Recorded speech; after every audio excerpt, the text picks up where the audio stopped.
Om Namo Bhagavate Ramakrishnaya. Lessons for Life from Swami Jagdatmananji's inspiring bestseller, Learn to Live, Volume 1, Chapter 2, Infinite Power Hidden Within You.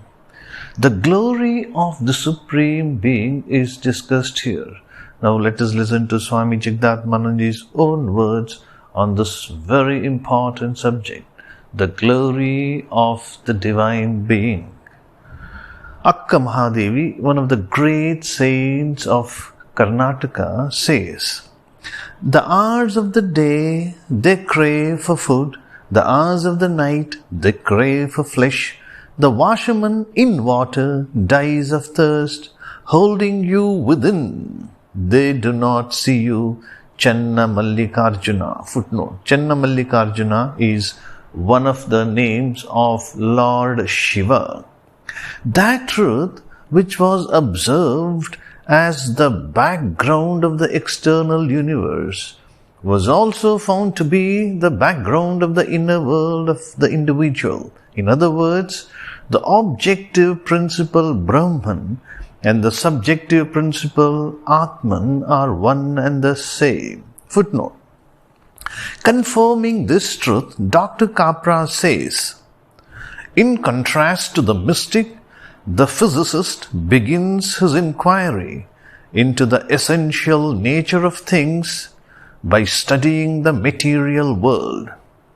Penetrating into ever deeper realms of matter, he has become aware of the essential unity of all things and events. More than that, he has also learned that he himself and his consciousness are an integral part of this unity.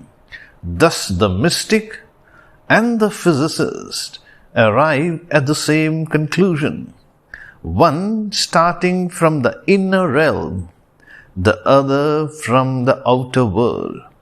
The harmony between their views confirms the ancient Indian wisdom that Brahman, the ultimate reality without, is identical to Atman, the reality within." The Tao of Physics, page number 305. Just as scientists believe that by knowing the structure of the atom, we can understand the secret of the entire physical universe, so also spiritually enlightened people say that by realizing one's own self or Atman, everything becomes known. This knowledge will serve to enhance the life of each and every individual, whatever be his station in life. Let us see how. Everything exists in the womb of eternity. The eternal truth is omnipresent. It is the source of all energy. All the powers we need to fulfill our growth and development are within us. There is nothing that is beyond our attainment. What awakens the power in us is our faith in this truth. Truth is sacred. Truth is knowledge. Truth illumines everything. It grants strength and courage. It is present within us. It is our ardent faith. It is our tremendous faith that helps it manifest itself. Do you know how much energy, how many powers, how many forces are still lurking behind that frame of yours? What scientist has known all that is in man? Millions of years have passed since man came here, and yet but one infinitesimal part of his powers has been manifested. Therefore, you must not say that you are weak. How do you know what possibilities lie behind that degradation on the surface? You know but little of that which is within you. For behind you is the ocean of infinite power and blessedness, says Swami Vivekananda. The world looks forward to a great message from us, the message of truth, which is extremely powerful, invigorating, and capable of reviving life. Above all, it is needed for the uplift of the millions of the Indian subcontinent. Above all, it is needed for the upliftment of the millions of the Indian subcontinent. We cannot enlighten our motherland unless we make a sincere attempt to get a practical benefit from the knowledge of this eternal truth. Only by assimilating this principle can we create the tremendous willpower needed for the liberation of our world. This message, reverberated repeatedly by Swami Vivekananda, contains the thought of the tremendous willpower and power of action that can be awakened in our people by instilling supreme confidence in them. It was the message that electrified the spirit of our patriots during the days of the freedom struggle and inspired them to devote themselves to a life of sacrifice and service. Man can perform miracles if he has faith in his own divinity, in the tremendous power latent in himself.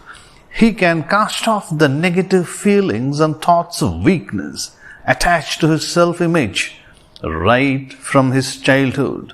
This faith in oneself can be the source of all qualities needed for the upliftment of life, energy, sense of glory, sanctity, concentration, and courage. All people, especially young ones, should reflect on the meaning of this splendid message given by Swami Vivekananda in an electrifying speech delivered in Madras. Swami Vivekananda says, Preach unto the world the great truths of your religion. The world waits for them. For centuries, people have been taught theories of degradation. They have been told that they are nothing. The masses have been told all over the world that they are not human beings. They have been so frightened for centuries till they have nearly become animals. Never were they allowed to hear of the Atman. Let them hear of the Atman, that even the lowest of the low have the Atman within, which never dies and never is born. Let them hear of the Atman, that even the lowest of the low have the Atman within, which never dies and never is born. Of him whom the sword cannot pierce, nor the fire burn, nor the air dry, immortal, without beginning or end, the all-pure, omnipotent and omnipresent Atman. Let them have faith in themselves, for what makes the difference between the Englishman and you? Let them talk the religion and duty and so forth.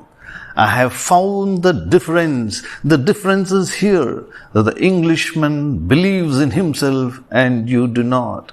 He believes in his being an Englishman and he can do anything.